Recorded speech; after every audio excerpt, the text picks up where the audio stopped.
Friday morning. இன்னைக்கு பஜார் உள்ள வந்து 2 வேலை இருக்கு எங்களுக்கு. ஸோ அந்த வேலைக்காக தான் இங்க வந்திருக்கோம். கோயிலுக்கு வந்து போயிட்டு வந்துரலாம். டைம் வந்து நம்ம ரொம்ப சீக்கிரமா வந்துட்டோம் அப்படின்றதுனால, கோயிலுக்குள்ள போயிட்டு வந்துட்டா டைம் கரெக்ட்டா இருக்கும்னு சொல்லிட்டு நாங்க இங்க வந்துட்டோம். எப்பவுமே கோயிலுக்குள்ள போம்போதெல்லாம் ஒரு பயம் இருக்கும். என்ன தெரியுமா? வெளிய ஸ்லிப்பர் கழட்டி விட்டு போவோம்ல. அத யாருனா திருடிட்டு போயிடுவாங்க அப்படின்னு சொல்லிட்டு. என் ஹஸ்பண்ட் வந்து எப்பவுமே என்ன பண்ணுவாருன்னா, என்து, அர்ஷாது, அவருதுன்னு சொல்லிட்டு 3 பேர்து ஒரு ஒரு ஸ்லிப்பர் மட்டும் எடுத்துப்பாரு. இது 3த்தையும் ஒரு இடத்துலயும், இன்னொரு செட் 3த்தையும் இன்னொரு இடத்துலயும் வச்சு விட்டுருவாரு. அப்பதான் பத்திரமா இருக்குமா. அங்க நாங்க தான் அப்படி பண்றோம்னு பார்த்தா, அவங்க நெறைய பேருமே அப்படிதான் பண்ணியிருந்தாங்க. ஆக்சுவலா பஜார்ல ஒரு வேலை இருக்கு. அதனால தான் வந்தோம்னு சொல்லிட்டு சொன்னோம் இல்லையா நாங்க.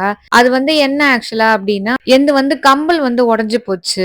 சோ அத வந்து பத்த வச்சுட்டு வந்துரலாம் அப்படின்னு சொல்லிட்டு தான் நாங்க போனோம். அது உடைஞ்சு போயிட்டு நான் வேற கம்மல் எடுத்து போட்டுக்கிட்டேன். இருந்தாலும் அது வந்து ஸ்டட் அது. அது ரொம்ப புடிச்சு நான் வாங்குனேன். அதனால அது கொஞ்சம் போய் சரி பண்ணிட்டு வந்துடலாம்னு சொல்லிட்டு அதுக்காக போனோம். நெக்ஸ்ட் இன்னொரு ரீசன் என்ன அப்டின்னா, எங்க வீட்ல ஷீரோன்னு ஒரு கேடி பையன் இருக்கான்ல, அவன் வந்து வீட்ல இருக்க எல்லா பொருளுமே கடிச்சு கடிச்சு போட்டுடுறான். ஈவன் ஒரு வாட்டர் பாட்டில், எங்க ஸ்லிப்பர்ஸ்லாம் விடவே மாட்றான். நான் புதுசா வாங்கி வச்ச அந்த ஸ்லிப்பர் கூட கடிச்சு பிச்சு போட்டான் ஃபுல்லாவே. சோ இப்போ வாங்கியிருக்க ஸ்லிப்பர்ஸே நாங்க என்ன தெரியுமா பண்றோம், வண்டி மேல தான் வச்சிருக்கோமே நாங்க. சார் வேற இதுல ஏறி வேற எடுக்குறாரு வேற அத.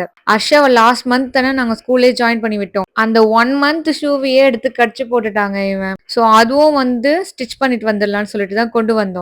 இந்த மாரி கோல்டு செய்யும் போதெல்லாம் ரொம்ப மைனூட்டா செய்றாங்க பாருங்களேன். நான் ஆக்சுவலா அது என்ன பண்ணேன்னா, அந்த திருகாணிய வந்து திரும்பும்போது உடைஞ்சிருச்சு அது. நான் அத வந்து உடைஞ்சிருக்குன்னு லைட்டான்னு தெரியாம, அது இன்னொரு திருப்பி விட்டேன் பாருங்க. அது உள்ள போய் நல்லா டைட்டா மாட்டிக்கிச்சு அது. சோ இவங்க பண்ணவங்க வந்து லைட்டா தட்டி, தட்டி, தட்டி ரொம்ப நேரமா ஒரு 1/2 அன் ஹவருக்கு மேல பொறுமையா தட்டி அத எடுத்து வெளிய போட்டு குடுத்தாங்க.